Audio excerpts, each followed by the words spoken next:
Hello everyone, welcome to your PD Education. Today we are going to analyze the paper of BEL which is held by the BEL in 2023. So basically if I am talking about the electronics paper, see here, I am discussing about the technical part, right? In technical we have total hundreds of questions, means we have 100 questions total question 100. Out of these which subject how many question they are asking, right? So अगर मैं पहले बात करूँ control system की, तो control systems के अंदर मेरे पास 11 क्वेश्चन है. Out of 100 11 question, that is a huge number. And if I am talking about EDC there is 9 question. If I am talking about the communication is 21 questions. देखो अगर हम बात कर रहे हैं BEL के एग्जाम की, तो जो BEL का एग्जाम है, अगर आप BEL के एग्जाम के लिए प्रिपरेशन कर रहे हैं तो सबसे पहली चीज आपको ध्यान में रखनी है कि जब हम BEL के एग्जाम की प्रिपरेशन कर रहे हैं तो हमें डेप्थ ऑफ कंसेप्ट नहीं पढ़ने हैं, हमें बहुत ज्यादा डेप्थ में नहीं जाना. जैसा कि हम लोग गेट का एग्जाम देते हैं, गेट के एग्जाम के अंदर क्या है, आपको बहुत डेप्थ में जाकर कंसेप्ट को सीखना है. यहाँ पे क्या है, सिलेबस आपके पास बहुत वाइड है. क्योंकि अगर मैं कम्युनिकेशन की बात करूँ, if I am talking about communication, there are 21 question.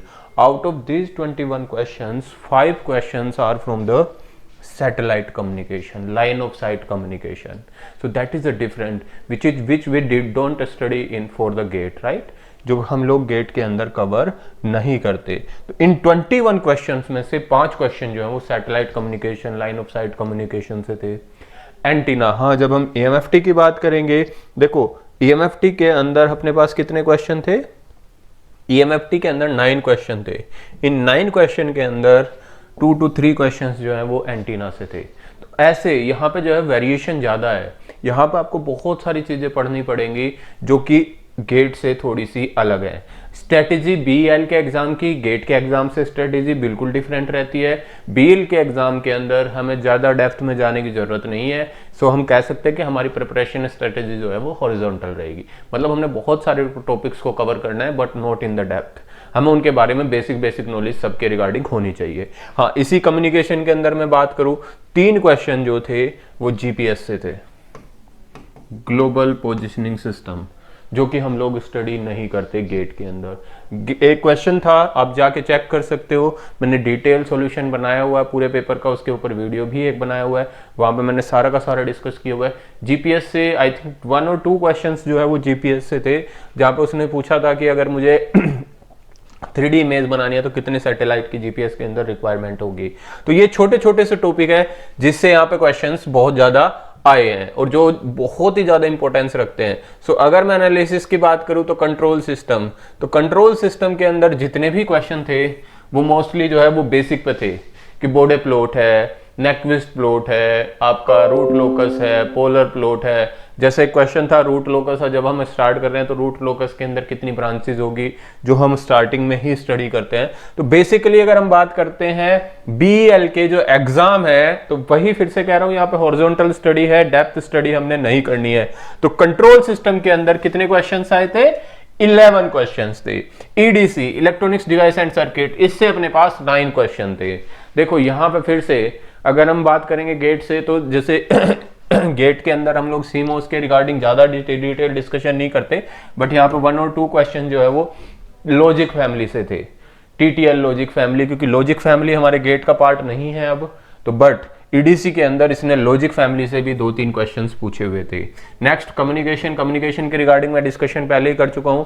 Most of the question जो थे वो एनालॉग कम्युनिकेशन से थे, एंड एनालॉग कम्युनिकेशन के साथ साथ सैटेलाइट कम्युनिकेशन.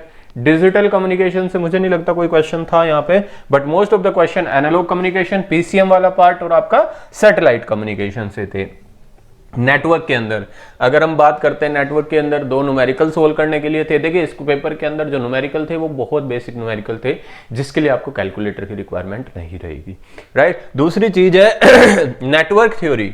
नेटवर्क थ्योरी के अंदर जो 8 क्वेश्चन थे उसके अंदर आई थिंक 2 क्वेश्चन जो थे वो नेटवर्क सोल्व करने के थे, बाकी आपके थ्योरम से रिलेटेड क्वेश्चन थे, कहां पे आपकी थ्योरम एप्लीकेबल है, कहां पे थ्योरम एप्लीकेबल नहीं है. नेक्स्ट अगर मैं बात करूं सिग्नल एंड सिस्टम के अंदर भी अगर हम बात करें कोई इन डेप्थ कॉन्सेप्ट इतना ज्यादा नहीं था, हाँ बेसिक कंसेप्ट थे, तो बेसिक कंसेप्ट आप देख सकते हो, जैसे उसने क्वेश्चंस में पूछा हुआ था कि रेक्टेंगुलर पल्स का फोरियर ट्रांसफॉर्म कितना होगा, या कुछ आपको लाप्लास ट्रांसफॉर्म पेयर्स गिवन थे उनको पूछा था उसने, या मेनली जो रिलेट किया हुआ था यहाँ पे आरओसी से रिलेटेड भी काफी सारे क्वेश्चंस थे। तो आप सिग्नल सिस्टम के अंदर भी देख सकते हो 11 क्वेश्चन सिग्नल सिस्टम से थे। Analog, another good subject that is analog. तो अगर आप एनालॉग और कम्युनिकेशन से देखोगे तो अराउंड 38-39 क्वेश्चन एनालॉग और खाली कम्युनिकेशन से आए थे। तो 17 क्वेश्चन जो थे वो मेरे एनालॉग से थे। फिर से वही ज्यादा सॉल्यूशन नहीं था। हाँ यहाँ पे उसने जो है 555 टाइमर से काफी सारे क्वेश्चंस डाले हुए थे।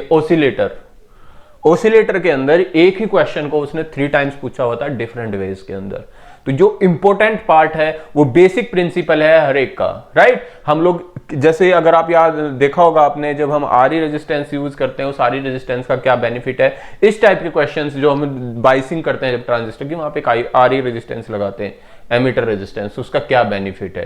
तो इस टाइप के क्वेश्चंस यहां से बनते हैं। तो मोस्ट ऑफ द थिंग्स अगर हम बात कर रहे हैं, फिर से वही चीज कह रहा हूं, इन डेप्थ कंसेप्ट नहीं है, बट हाँ टॉपिक बहुत ज्यादा वास्ट उसने कवर अप किए हुए हैं। डिजिटल के अंदर मेरे पास 11 क्वेश्चन थे।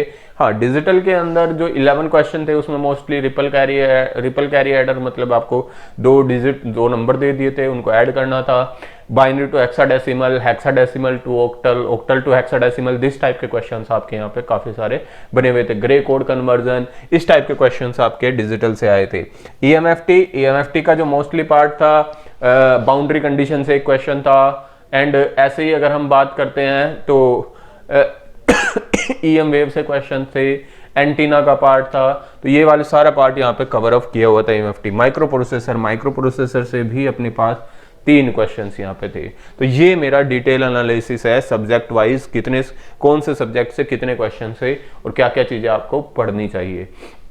तो अगर आप बीईएल की प्रिपरेशन करना चाहते हैं तो हमारी क्लासेस जो है योरपीडिया ने स्टार्ट की हुई हैं 15 से, आप जाके ज्वाइन कर सकते हैं, जहां पे हम लोग ये सारे टॉपिक को अच्छे से कवर अप करेंगे और किस टाइप के क्वेश्चंस यहां से बन सकते हैं वो सारी चीजें हम लोग डिटेल में क्लासेस में डिस्कस कर रहे हैं। सो अगर आपने ज्वाइन नहीं किया है तो आप योरपीडिया का मॉड्यूल ज्वाइन कर सकते हैं। Thank you.